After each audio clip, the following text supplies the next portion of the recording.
pelajaran pada hari ini perlu kita syukuri. Dan yang kedua ini sederhana, udah sarapan pagi nggak tadi pagi? Ya. Nah, jadi materi kita pertemuan kali ini yaitu tentang menulis artikel ilmiah. Ya, tulis artikel ilmiah yang kemarin sudah juga kita pelajari, ya, kalian pelajari, yaitu tentang strukturnya, pengertiannya. Nah, hari ini tentang menulisnya. Yang ingin dicapai di dalam pembelajaran kali ini yaitu ada 3 kepentingan. Satu adalah peserta jadi mampu menulis gagasan, pikiran, pandangan, arahan atau pesan tertulis untuk berbagai tujuan secara logis, kritis, dan kreatif.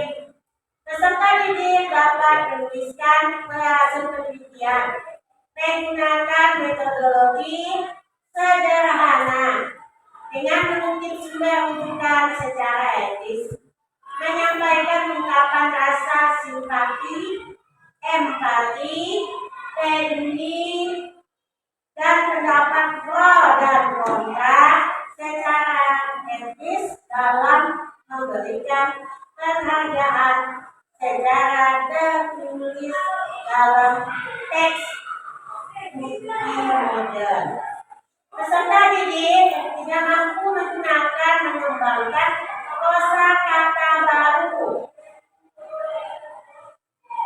Kosakata baru yang memiliki makna denotatif, konotatif, dan kiasan untuk menulis. Peserta didik menyampaikan tulisan berdasarkan fakta, pengalaman, dan imajinasi secara indah dan menarik dalam bentuk prosa dan isi penggunaan kosakata kreatif. Adapun ya tujuan pembelajaran kali ini yang ingin dicapai, yang ingin saya bangga dari kalian. Yang pertama, kalian mampu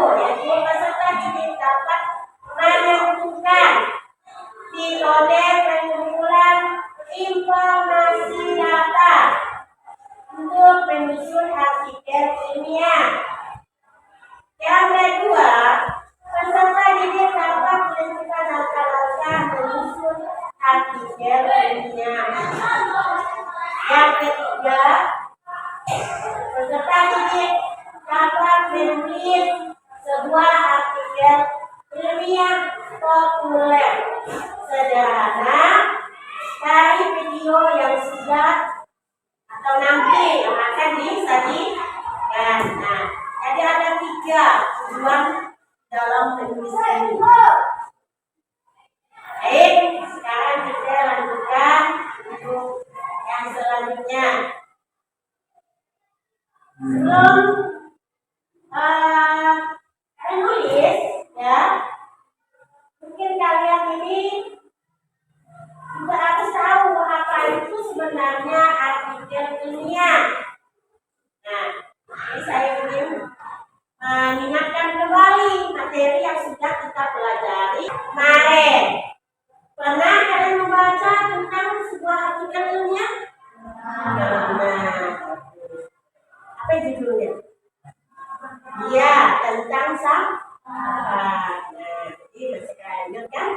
Kemarin kita bicara tentang sebuah artikel, kemudian kita PPL pada bulan yang lalu, ya.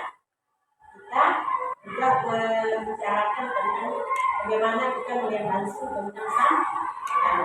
Nah, jadi di ilmiahnya ini bagaimana cara kita untuk membaca, melihat kata yang ada di dalam sebuah tulisan, ya, sebuah artikel. Mungkin ada yang ingin menjawab apa itu sebenarnya artikel. Ada siapa ingin menjawab? Ada yang tidak tahu apa itu artikel? Berapa itu artikel?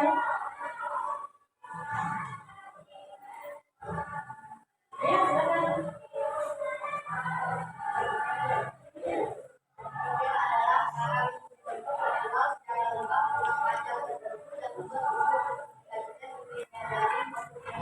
Iya. Jadi artikel itu adalah suatu karangan yang berbentuk faktual, berbentuk kata, dan ya karangannya itu mungkin juga dikatakan masih baru. Nah, itu yang disebut dengan karangan artikel. Ilmiahnya yaitu menggunakan data-data untuk mendapatkan informasi yang lengkap, dianalisis, diagnosis, dan sebagainya. Nah, baik, saya akan menjelaskan sedikit sebagai program menulis. Yang pertama, menulis artikelnya adalah salah satu menggunakan metode pengumpulan data. Jadi untuk menulis artikel itu kita harus menggunakan metode pengumpulan data. Kita cari data-datanya, yaitu satu dengan angka, kita lakukan wawancara. Wawancara yang kita lakukan jelas dengan orang yang mampu, yang bisa, ya, yang dijadikan sebagai narasumber. Nah, yang kedua menggunakan kuesioner. Ada yang tahu apa kuesioner? Kuesioner adalah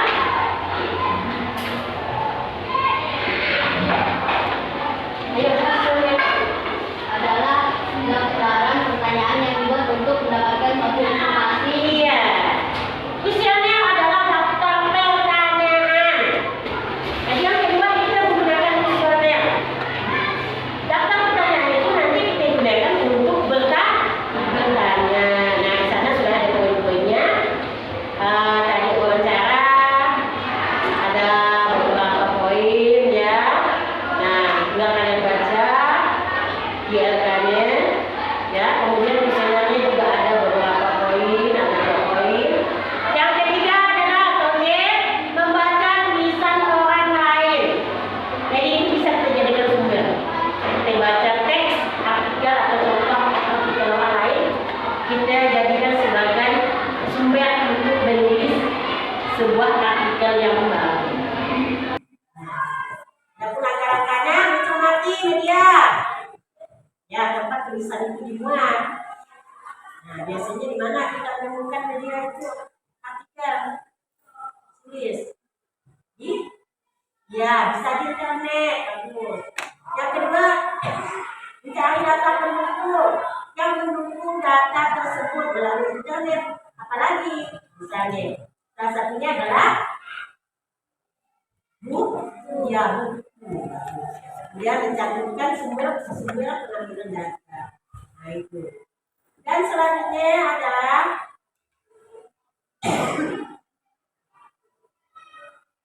langkah-langkah menyusun artikel. Ini ada 5 langkah. Yang pertama adalah menentukan tema atau topik. Apa itu tema?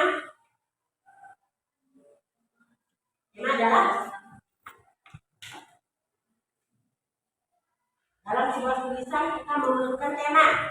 Tema adalah judul. Apa lagi? Selain judul.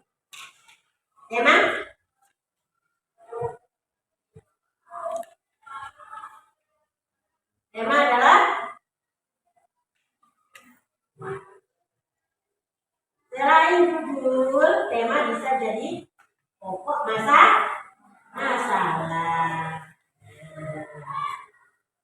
Yang kedua, merumuskan tujuan penulisan. Apa kita menulis? Nah, menjelaskan apa? Misalnya tulisan tadi tentang stunting, tentang gizi. Jadi tujuan kita menjelaskan mendapatkan tentang gizi. Kemudian yang ketiga, menentukan cara mengumpulkan data. Tadi sudah dibahas yang pertama. Mengumpulkan data ada berapa cara? 1, pakai wawancara. 2, iya. 3, iya. Yang keempat, menuliskan pendapat berdasarkan informasi yang ditemukan.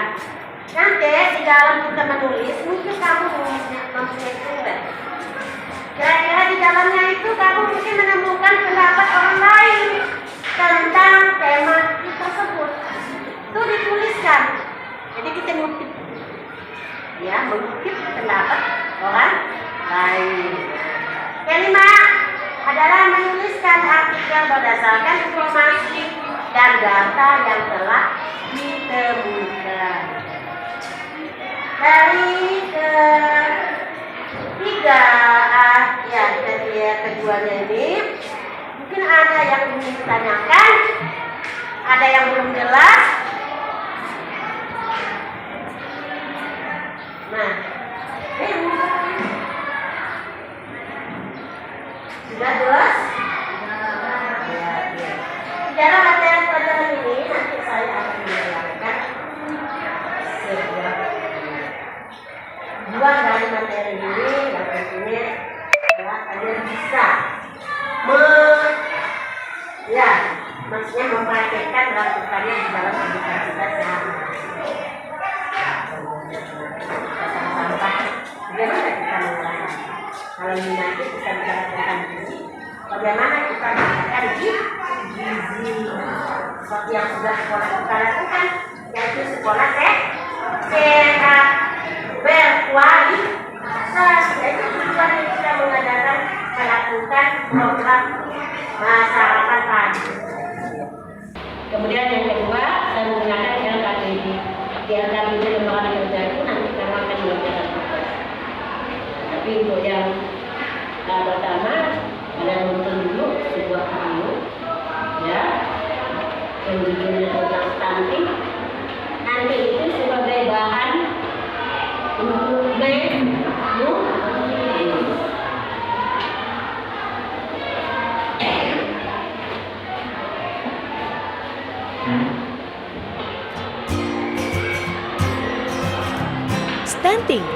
Stunting merupakan gangguan tumbuh kembang yang bisa terjadi pada anak akibat kekurangan gizi kronis pada periode awal pertumbuhannya.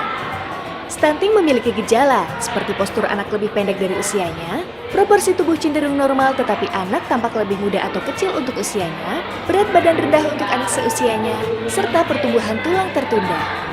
Diperkirakan 20% kasus stunting dimulai sejak dalam kandungan. Nah, penyebab stunting bisa terjadi karena adanya praktek pengasuhan yang tidak baik, terbatasnya layanan kesehatan termasuk layanan ANC atau antenatal care, postnatal, dan pembelajaran dini yang berkualitas, kurangnya akses ke makanan bergizi, serta kurangnya akses ke air bersih dan sanitasi. Selain itu, stunting juga memiliki dampak pada jangka pendek dan jangka panjang, seperti meningkatkan risiko kematian, lebih rentan terkena penyakit infeksi, berisiko mengalami penurunan kemampuan intelektual dan produktivitas, serta terkena penyakit degeneratif atau penyakit jantung, diabetes, stroke, dan osteoporosis di masa mendatang. Tanpa nutrisi yang baik, seorang anak dapat mengalami kerusakan yang serius dan sering terjadi gangguan permanen pada perkembangan otak dan tubuh. Efek stunting akan berdampak seumur hidup dan dapat berlanjut dari satu generasi ke generasi berikutnya. Anak perempuan dengan kondisi stunting akan tumbuh menjadi ibu dengan nutrisi yang buruk, kemudian melahirkan bayi dengan gizi buruk. Menurut data Riskesdas 2018 Kementerian Kesehatan Republik Indonesia, kategori proporsi status gizi sangat pendek pada tahun 2007 adalah 18,8%, lalu turun menjadi 18% pada tahun 2013 dan 11,5% pada tahun 2018. Stunting hampir tidak selalu dapat disembuhkan, namun stunting dapat dicegah dari dini dengan pola hidup sehat, gizi seimbang ditambah suplemen tambah darah atau tablet FE sejak remaja, menjaga kesehatan fisik, emosi, dan gizi seimbang saat hamil, tidak lupa untuk rajin periksa kehamilan dan beri stimulasi pada janin, berikan ASI eksklusif, pengasuhan asah-asih asuh, gizi seimbang, dan pantau tumbuh kembang anak. Dengan memberikan nutrisi dan pengasuhan yang tepat pada 1000 hari pertama kehidupan, anak Indonesia akan menjadi generasi emas yang bebas stunting.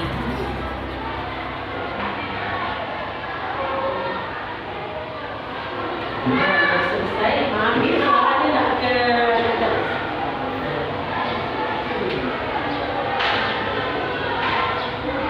baik,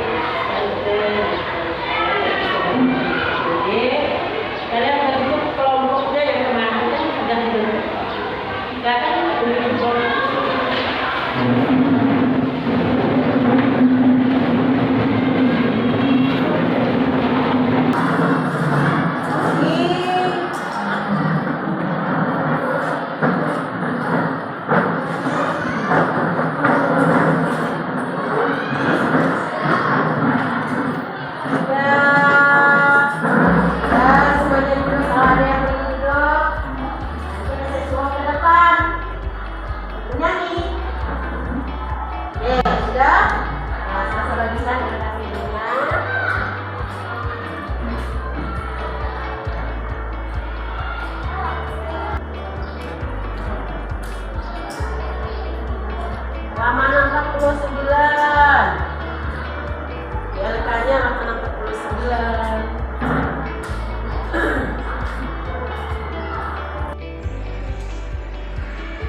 video yang bernama stunting. Nah, silakan nomor 1. Sudah siap? Ayo, maju semuanya.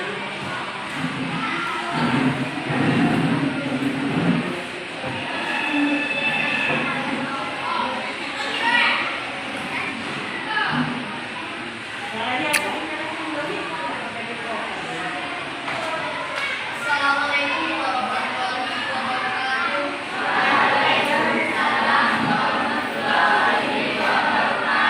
Kami dari nomor 1 akan membacakan artikel yang kami buat dari nomor 1 yang berjudul Satu Dua.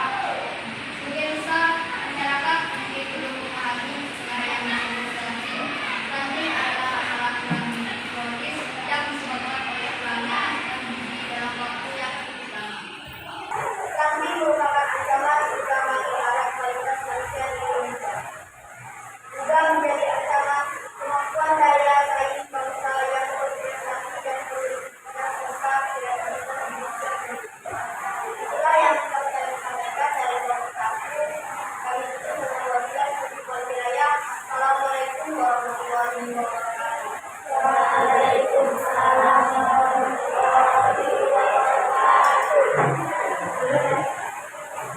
Dari nomor 1 kenapa yang ini?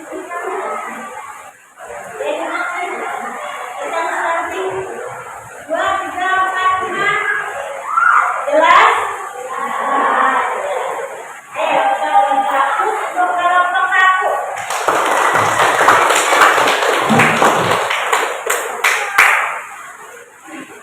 Sudah kelompok? Ya, kelompok 2. Ayo silakan. Kita masuk presentasinya.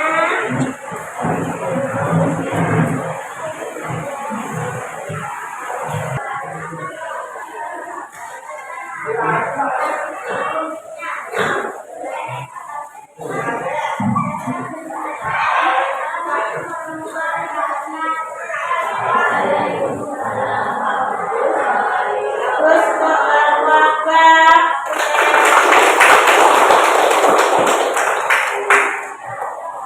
Kelompok 3 siap?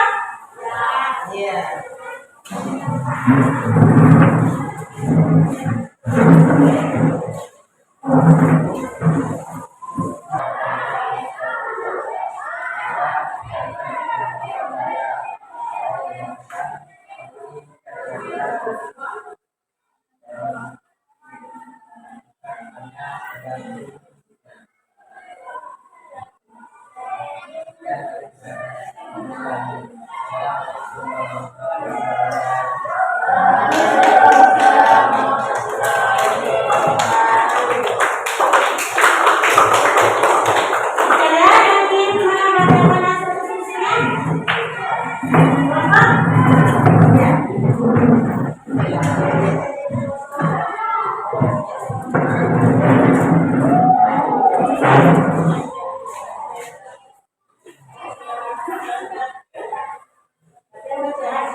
Kelompok 5 siap?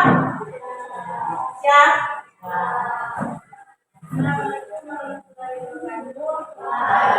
Waalaikumsalam warahmatullahi wabarakatuh. Kami dari kelompok 4 akan menyampaikan satu yaitu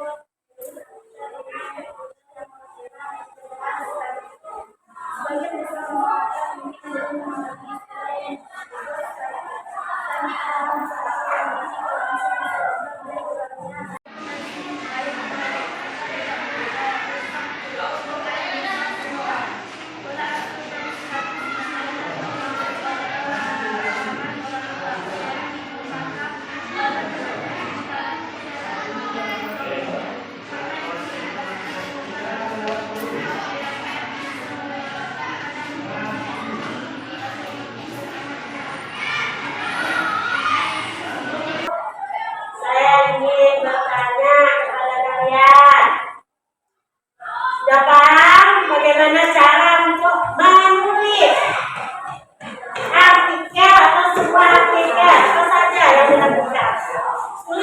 bagaimana sih? Ya, yang kedua apa saja yang dilakukan menulis? Ya, memahami metode penulisan.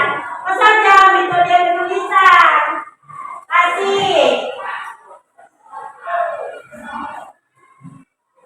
Ya, Sulaiman barangkali. Sulaiman, metode penulisan. Aduh. Ya, Sri.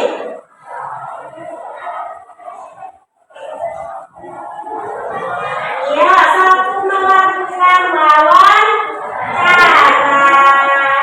Kedua, melakukan bimbang. Yang kedua apa selain wawancara?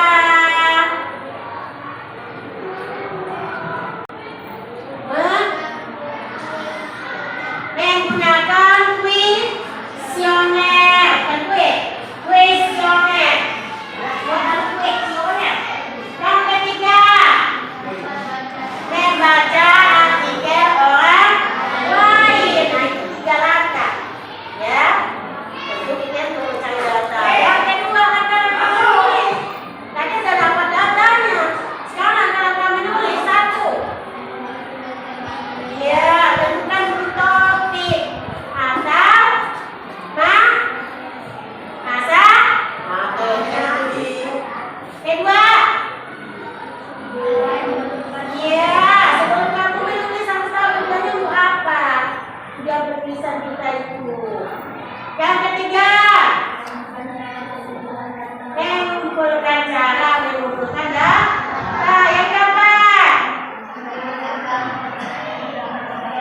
ya, menuliskan pendapat. Yang kelima,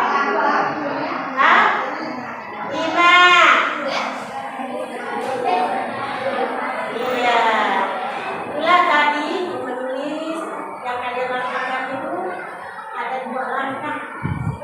Nah, dan hasilnya sudah kalian baca tulisan. Ya, sebelum saya melakukan refleksi bagi sesuatu kita breathing supaya pikirannya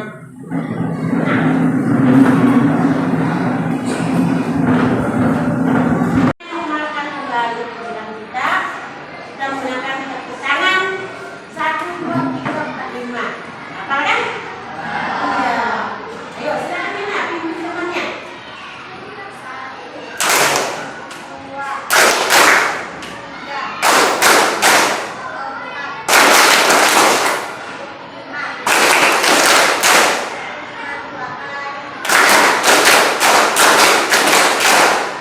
Tangan.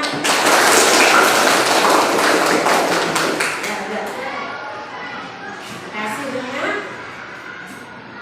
Gimana bacaan kita hari ini? Ya, semoga apa yang kalian lihat, kalian tulis dapat dipahami. Nah, baik, untuk pertemuan berikutnya, ya, kita kalian akan mempelajari yaitu tentang masih artikel ilmiah. Semoga kita mampu dapat mencegah stunting jangan sampai terjadi pada keluarga kita.